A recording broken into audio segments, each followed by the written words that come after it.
Hello and welcome. My name's Ben Hales with Transform My Poker, and today's theme is blocking bets.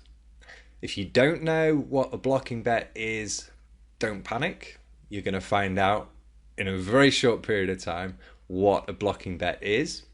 You're also going to learn how to add this to your game to help you, when to apply this, and in addition to all that, you're going to learn a couple of counter strategies, how to deal with someone using a blocking bet against you. All right, so you're going to learn all of this in just a few minutes, as long as I can be concise, which is open for debate. Right, so first of all, what is a blocking bet? So a blocking bet is a small sized bet, usually around 10 to 30% of the pot size. It's done out of position as a check with benefits. It's a small size bet. When perhaps you would normally check, you're choosing this blocking bet instead. You often see this on the river. It can be done on the flop and turn as well. And the purpose of the bet is usually to make your opponent just call. So you're thinking about your opponent's range and thinking about what hands he's got, and you're thinking he's probably going to call with that chunk of hands, and a blocking bet might be a good bet to use to get some thin value, or to just prevent your opponent from bluffing with a lot of hands. Because what happens often is if you check, he chooses the bet size, and he chooses an awkward amount for you, and you're left in a difficult spot with your hand. Whereas if you just choose this small bet, quite often your opponent just calls and you get away with either winning or losing the hand, but you've not invested as many chips. So it's a nice way of blocking your opponent. It doesn't always work, and your opponent, of course, does have the option of raising and also folding. And that's where this blocking bet also has the additional benefit of sometimes achieving some fold equity, which a check does not. So one of the questions that I get asked is a blocking bet a bad bet? And this has been completely quashed, this concept. I think about 10 years ago, blocking bets were talked about in a bit of a bad light. This is a bad thing to do. You should be betting a sensible amount. Whereas now it's been proven by the GTO calculators that blocking bets are entirely credible. There's nothing wrong with choosing a small sizing. And we're seeing this more and more in today's poker, especially in tournament poker, really small bet sizes being chosen. And they are absolutely fine. So don't feel as though a small bet is automatically a bad bet. That said, sometimes they are not optimal sizings. Often you are going to want to choose a half pot or a pot size bet or something in between, and these bet sizes pose more of a problem to your opponent than small sizes. So the small size bet needs to be used carefully and in the right situations. So when might we choose the blocking bet? Well, I'm going to give you 4 examples of when a blocking bet might be chosen. So first of all, you'll see on the screen, on the river, to see a cheap showdown with a marginal hand. So you've arrived at the river, you think you might have the best hand, but you're worried your opponent's going to bet if you check. So what you do is you make a small bet thinking, well, he might call with a few worse hands, and it might stop him from making a big bet himself. He'll probably just call. So I'll lose a smaller pot if he's got a strong hand. Whereas if you check and he bets big, you're kind of there thinking, is he bluffing? And you end up maybe calling it off and losing more chips.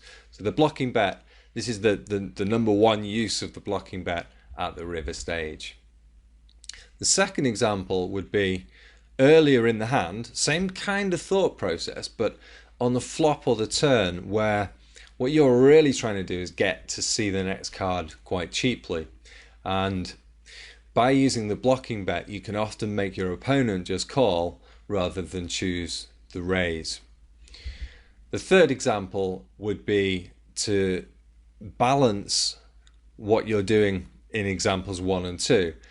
This is the least likely use of the blocking bet, but sometimes against really strong opponents, you might use this as an advanced strategy to catch someone out. And it's kind of linked in with number 4, which is going to work well against an opponent who you know is going to counter you by raising. An aggressive player who very rarely calls. He has an aggression factor that's very, very, very high. So if you're using an online statistic aggression factor, the old-fashioned one, this measures how much an opponent likes to call, and an aggressive villain with a high aggression factor will very, very often raise a blocking bet, and they are good targets to choose a small sizing with, knowing that they're going to raise very frequently. So there are 4 examples of where you might choose a blocking bet. I would focus heavily on the first 2 usages because they're the most common ones, but then also you can build in as more advanced plays, doing this with a slightly stronger hand when you think you can trap an opponent.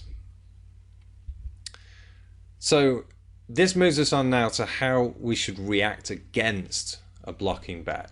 So I've divided this into 2 slides. The first slide I'm focusing on our opponent and just basically just asking questions about our opponent after they've made this blocking bet.